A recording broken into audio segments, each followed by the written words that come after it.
Hey guys, आज हम बात करने वाले हैं बीटीएस का सॉन्ग स्विम के बारे में, जिसे अभी किसी दूसरे सॉन्ग का कॉपी बताया जा रहा है, जिसकी वजह से अब उन्हें कोर्ट में लीगल मैटर का सामना करना पड़ रहा है। और उसके बाद हाइब ने भी अपना स्टेटमेंट दिया है। मैं इस वीडियो में सारी डिटेल कवर करूंगी, सो वीडियो के एंड तक जरूर देखना। रिपोर्ट्स के अकॉर्डिंग 9 जुलाई को बिलबोर्ड और म्यूजिक बिजनेस वर्ल्ड वाइड ने बताया कि 8 जुलाई को अमेरिका की कैलिफोर्निया डिस्ट्रिक्ट कोर्ट में एक कॉपीराइट वॉयलेशन केस फाइल किया गया। ये case 3 song writer Steve copper, John Sandler और ग्रेलिन जॉनसन ने फाइल किया है। उनका एलिगेशन है कि बीटीएस का सॉन्ग स्विम में उनके एक अनरिलीज डेमो सॉन्ग के कुछ इंपॉर्टेंट पार्ट्स बिना परमिशन के यूज किए गए हैं। कंप्लेंट के अकॉर्डिंग इन तीनों ने इस डेमो सॉन्ग पर 2025 के स्टार्टिंग में काम स्टार्ट किया था और मार्च 2025 तक इनका रिकॉर्डिंग कंप्लीट हो गया था। उसके बाद उन्होंने अपना डेमो म्यूजिक इंडस्ट्री के कई प्रोफेशनल्स के साथ शेयर किया था। रिपोर्ट्स के अकॉर्डिंग ये डेमो आर्टिस्ट पब्लिक ग्रुप यानी एपीजी के रिप्रेजेंटेटिव्स को भी म्यूजिक शेयरिंग प्लेटफॉर्म डिस्को के थ्रू भेजा गया था। सॉन्ग राइटर्स का मानना है कि इसी प्रोसेस के दौरान उनका डेमो किसी तरह उन राइटर्स तक पहुंच गया होगा जिन्होंने बाद में बीटीएस का सॉन्ग स्विम लिखा। इसी वजह से उनका कहना है कि उनके डेमो के कुछ पार्ट स्विम में यूज किए गए हैं। उन्होंने ये डायरेक्टली नहीं कहा कि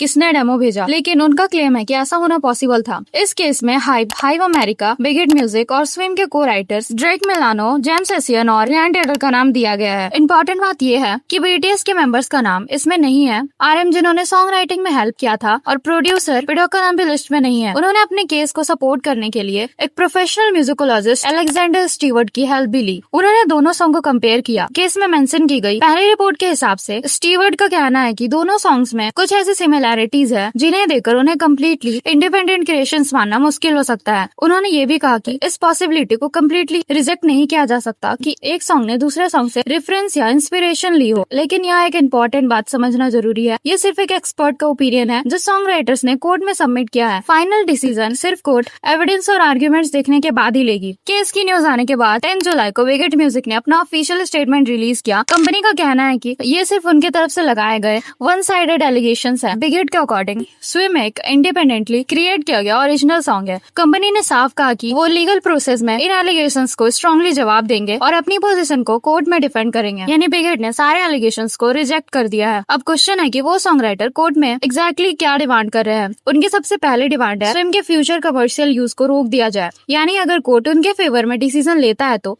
सॉन्ग के फ्यूचर यूज पर रिस्ट्रिक्शंस लग सकती है। इसके अलावा उन्होंने डैमेज के लिए पैसे भी मांगे हैं और सॉन्ग से जो प्रॉफिट अर्न हुए हैं उनका भी हिस्सा मांगा है। और अगर कोर्ट में कॉपीराइट वायलेशन प्रूव होता है तो वो ये भी चाहते हैं कि उन्हें ऑफिशियली स्विम के को राइटर्स माना जाए और उन्हें कॉपीराइट में शेयर भी दिया जाए। तो फिलहाल ये पूरा मैटर कोर्ट में है और फाइनल डिसीजन अभी तक नहीं आया है। आपका इस पे क्या ओपिनियन है कमेंट में बताना और वीडियो पसंद आया तो लाइक करना and for more updates channel को सब्सक्राइब कर लेना। अन्यॉन्ग।